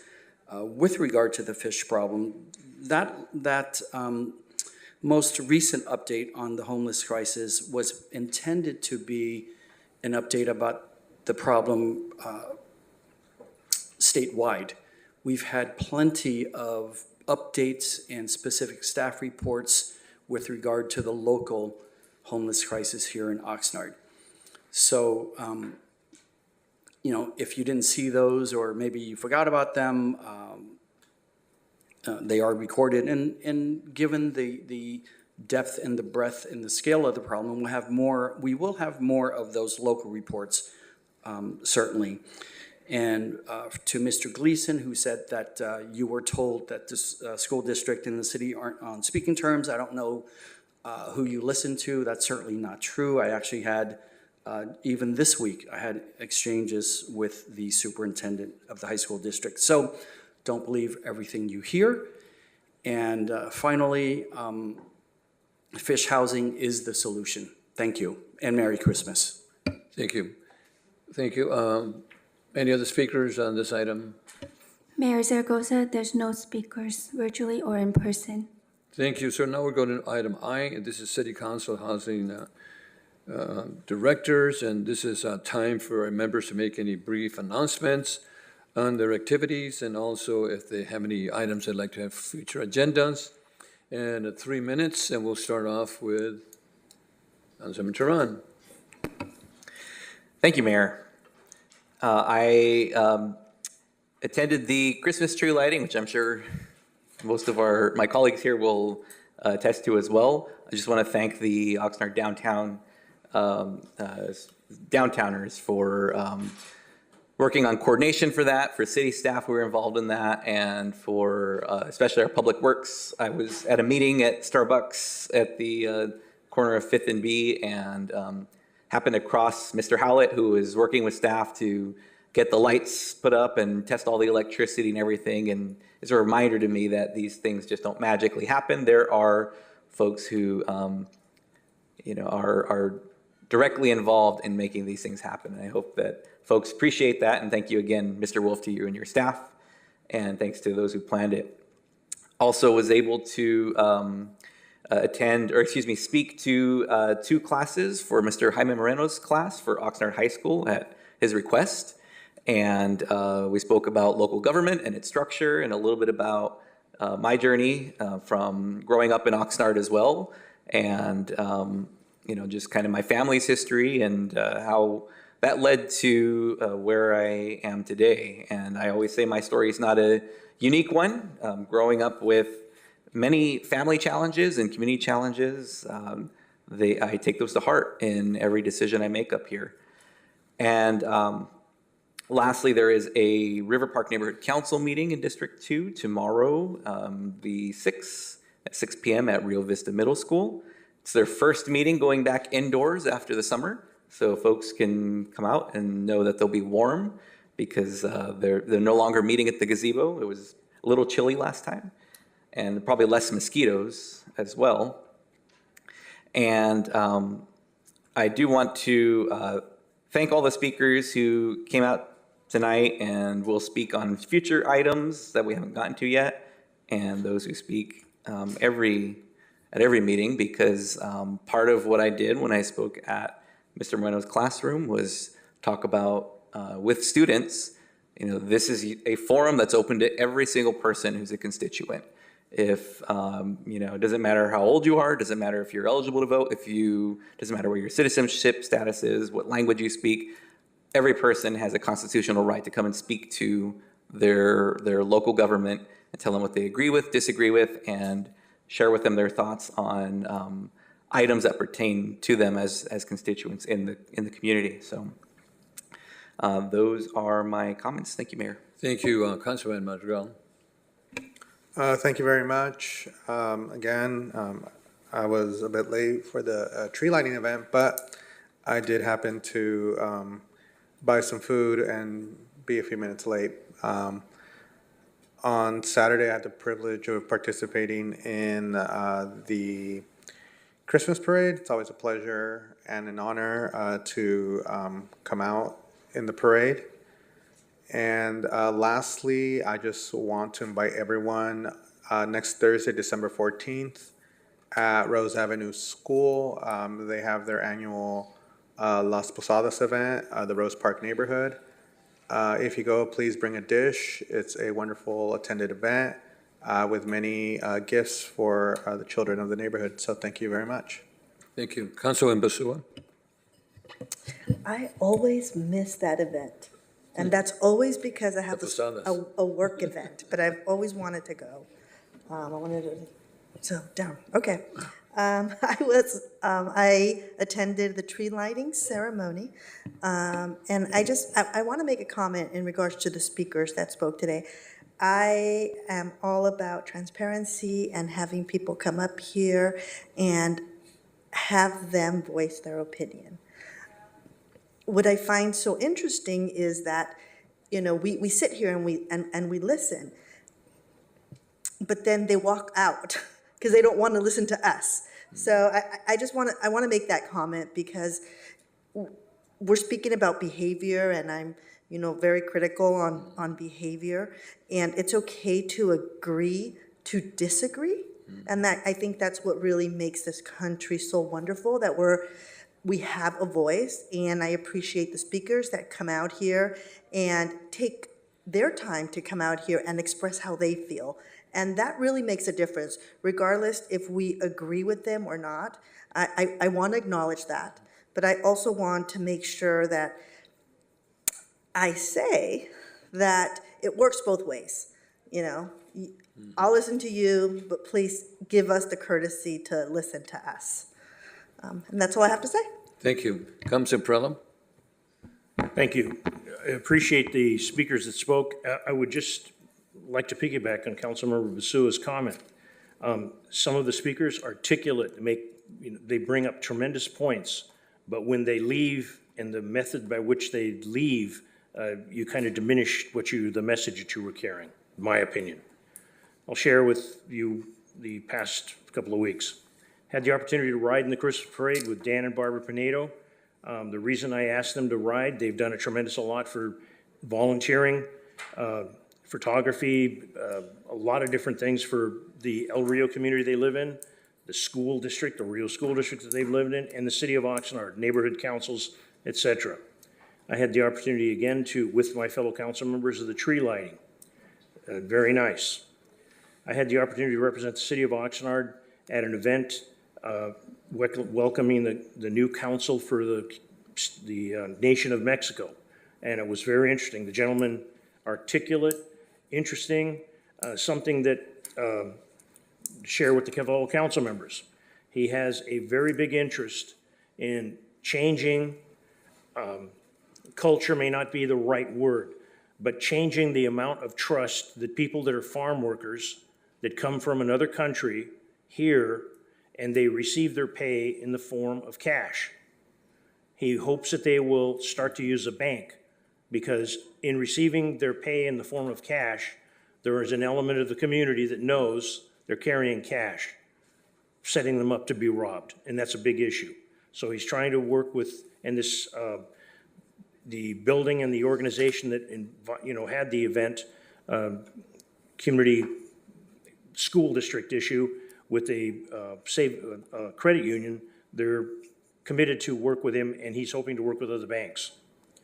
There was a comment made tonight, again, about military police budget, and it's kind of a joke. And I don't mean military's a joke, police is a joke, or budget's a joke, but the way the law is written, if they buy anything that is used in the job of being a police officer, public safety, taking care of you and me as residents and the business community, it's called, because some legislators wanted to change the laws at the state level, it's called military equipment. That's the law. We're not buying tanks, machine guns, bazookas. We're not doing that. They replaced drones and they replaced flashbang the last time. Things that get used and wear out. I already mentioned the sidewalk, the food vendor and the grease on the sidewalks. I want to thank code enforcement, and this is an example for the community and my council. We have an issue where the food vendor, the issue the general manager talked about, the city manager talked about, and we're not able to get a control on it. But when there's rules in place and people follow the rules, even when they've gone a little bit outside of the rules, they are brought to attention, they are made to comply, and recently on Arcturus Road, off Wainimi Road, there were a tremendous amount of shipping containers stacked up extremely high right on the edge of the sidewalk. The chance of one of them falling over is not a real strong possibility, but the rules are they're not supposed to be there. Thanks to code enforcement and the city attorney's office for getting it taken care of. They're not in that situation putting anybody at risk. Again, I wished I would have mentioned it, but I figured I'll mention it right now. I'm hoping Santa Claus brings, and this is no joke, I'm hoping Santa Claus brings some long underwear to the people that work on the 4th floor. Because when I go up in the morning, there are sections of that 4th floor you could hang meat and it wouldn't spoil. There's something with the heating system, air conditioning, whatever. But certain sections of that thing, I have to wear long underwear if I'm gonna stay there very long. And, you know, granted, people go, well, you know, they're in an office and they're high paid and they're the management, who gives a damn? I do. They're members of this community, making this entire community with everybody else that works for it, work. So those are my, and wish everybody a happy holidays, safe and sane. And I want to say this, I hope that there is a ceasefire, but I'm not going to go along with everything else that people are asking me to say. But it would be nice if there was a ceasefire. If I was a God, there would be no more violence. But I'm not God, or whatever it is. Councilman Valenzuela Zavala. Thank you, Mayor. Thank you, Mayor Zaragoza. So this past week, I was actually very conveniently able to join a meeting with the city manager and a couple of our South Oxnard neighborhood chairs to talk with some of their issues last Wednesday. It was like an hour-and-a-half meeting with them. Hopefully, we addressed their concerns. On Thursday, I joined the rest of my colleagues for the tree lighting. It's been a couple years since I've partaken in that, and it was very, very enjoyable. And then this upcoming Thursday, December 7th at 6 p.m., the Southwood Neighborhood Council will be meeting at Haycock School. On Monday, December 11th at 6 p.m., the Cal Giesler Neighborhood Council will be meeting at Harrington Elementary. And I guess I wanted to say thank you for the speakers that came out this evening. As someone who was an activist, heavy activist myself, and really strive to empower grassroots individuals. I hope my colleagues would be inclined to have this conversation, but I would like to request that if we could agendize a resolution on HR 786 on the December 19th meeting, if possible. I know it's 2 weeks away, and some other cities in California, like Oakland, Cudahy, and Richmond, have passed similar resolutions, as well as other cities across the country, like Seattle, Detroit, etc. Thank you. Mr. City Attorney, do we need a second on that item?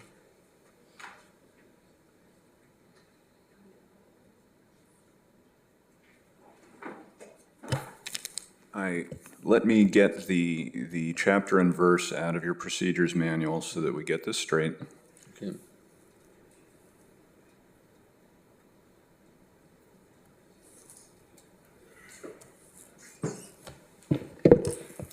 For placing items on an agenda, while most agenda items are scheduled through the city manager's office based on administrative needs of the city, the intent of this policy is to provide an orderly means through which an individual council member can raise an issue for discussion and possible city council direction or action. A council member requesting an item to be placed on the future agenda, meeting agenda, may briefly announce their request during a city council business committee reports portion of the city council meeting. So that has happened. There are other manners in which that can be done. And following that,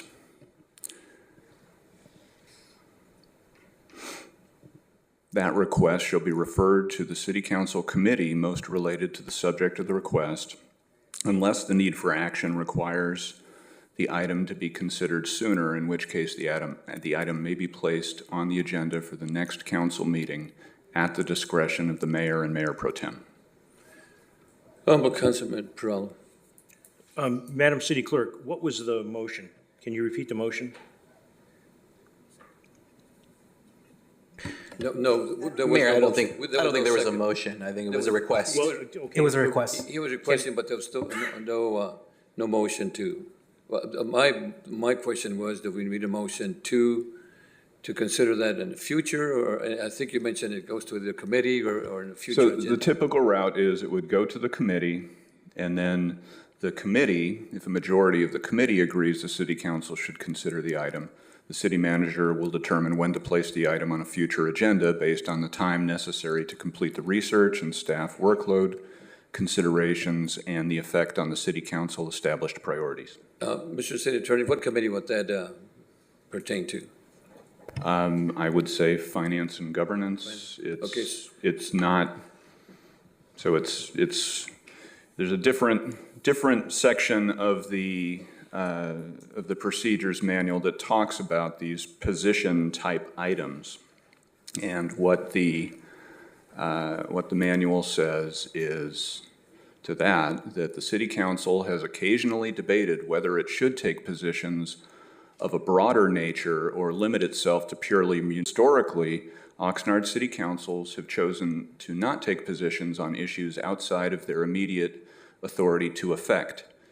The propensity of the city council to involve itself in such issues reflects the personalities and outlooks of the members who are elected to four-year terms.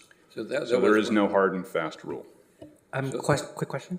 Go ahead. Because it's considered a House resolution, this would be fall under legislation, correct? Correct. So that could then be potentially placed under the committee for the committee recommendation. Yes, in regard to that, I'd like to make a motion. I'd like to make where the approval for this height, density, and beg your pardon, the height of buildings that are allowed in the downtown corridor, the core area. There's a lot of talk on people complaining about planning commission, complaining about projects coming forward, and they're bringing up a lot of questions with respect to how can this be height, how it used to be nothing